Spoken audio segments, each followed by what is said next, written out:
Vicente. Entonces decía que prácticamente tienen estas condiciones, que gobierna la ultraderecha, que son antidemocráticos y que lucran del conflicto porque el conflicto les permite aferrarse al poder, justificar gastos en presupuesto militar y mantener a las poblaciones, en el caso de Colombia y de Marruecos, a sus propias poblaciones en situación de paranoia constante, y con ello justifican también violación a derechos humanos. En el caso de Israel generalmente, cíclicamente, suele activar la vena palestina porque esa es la vieja confiable. En el caso de Marruecos e Israel, hay ahí, Vicente, un modelo colonial del siglo XIX, aunque en Marruecos es más reciente, pero aplica la misma técnica que Israel. Marruecos se quiere quedar con el Sáhara Occidental. Sáhara Occidental es un territorio de unos 272,000 kilómetros cuadrados que tiene a lo mucho 600,000 personas, pero que está lleno de recursos y de minerales y también de bancos de pesca muy interesantes en el Atlántico. Y Marruecos pues ha trazado ahí un muro verde, ha trasladado población marroquí para poblar el Sáhara Occidental, y esto le ha generado problemas con el Frente Polisario, que es un frente de resistencia a la ocupación marroquí en Sáhara Occidental. Lo mismo que hace Israel en Palestina, trasladando parte de la población israelí a Cisjordania y a Jerusalén Este, que es lo que detonó este conflicto que hemos estado viendo, o esta etapa del conflicto que hemos estado viendo, con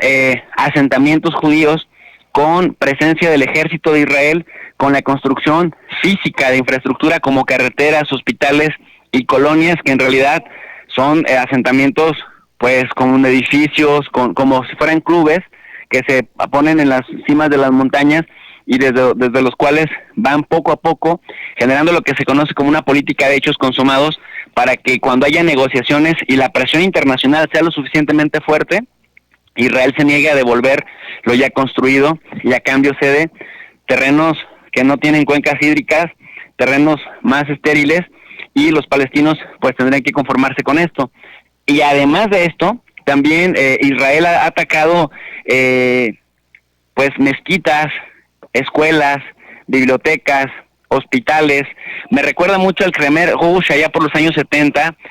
que hacían esto en Laos y en Camboya, y que pues a la distancia eso se considera un genocidio, pero acá tienen algo muy distinto los israelíes, que no tenían los camisas rojas, que es a la prensa y los aparatos de propaganda en diferentes países que les permiten cambiar la narrativa y justificarlo. Por eso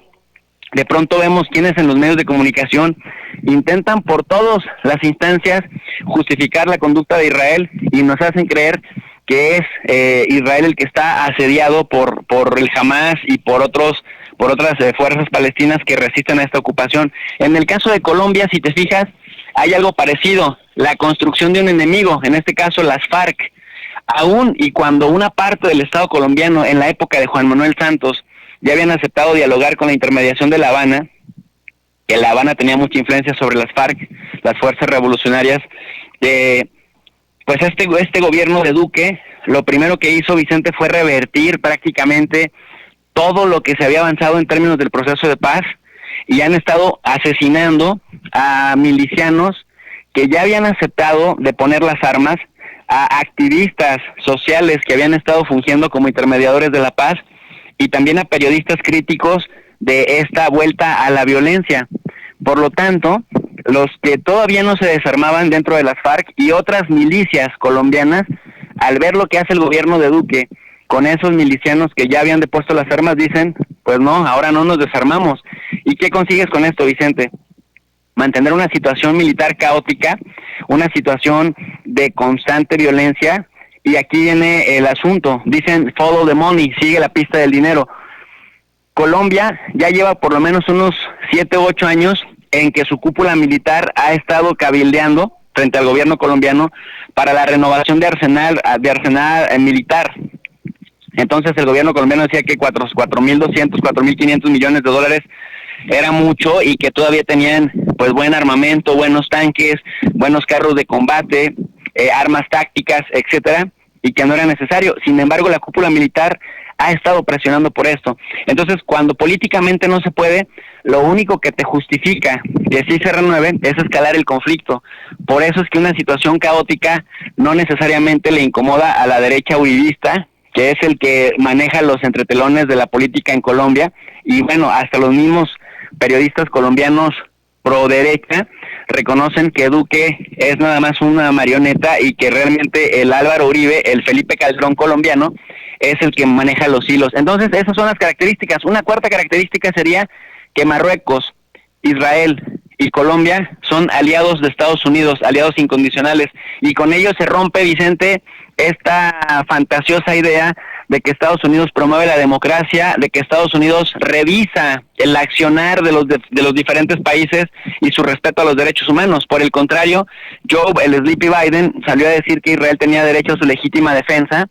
y también aboga porque en Colombia dicen regresen a las condiciones normales, pero no puntualiza cuáles son las condiciones normales. Por el contrario, dice Colombia es el aliado estratégico de Estados Unidos en Sudamérica. Así que ahí están esos paralelismos, y pasa lo mismo con el Estado de Marruecos, que ha puesto a España en jaque al abrir la frontera esta semana.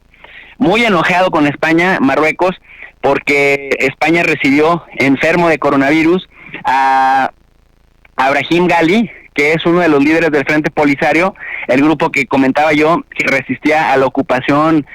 militar y civil marroquí en el Sáhara Occidental. Les abre la frontera, España se molesta,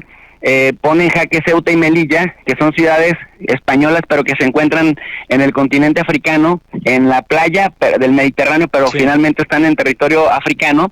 Pero entonces ahí sí Pedro Sánchez se desplaza a Melilla y a Ceuta y le pone un alto a Marruecos, le dice, si ustedes no contienen la migración, ya no les vamos a volver a dar dinero, justamente en un contexto en el que también lo necesitan. Y es que, Vicente, Europa le paga a Marruecos, o le ha pagado unos 13,000 millones de euros desde el año 2007, justamente para que Marruecos ayude a detener la migración africana, porque resulta que, aunque España tiene 46 millones de habitantes, pues casi 1 millón son marroquíes, y Marruecos es la migración más grande que tiene España de nacionalidades extranjeras. Casi representan el 16% de los extranjeros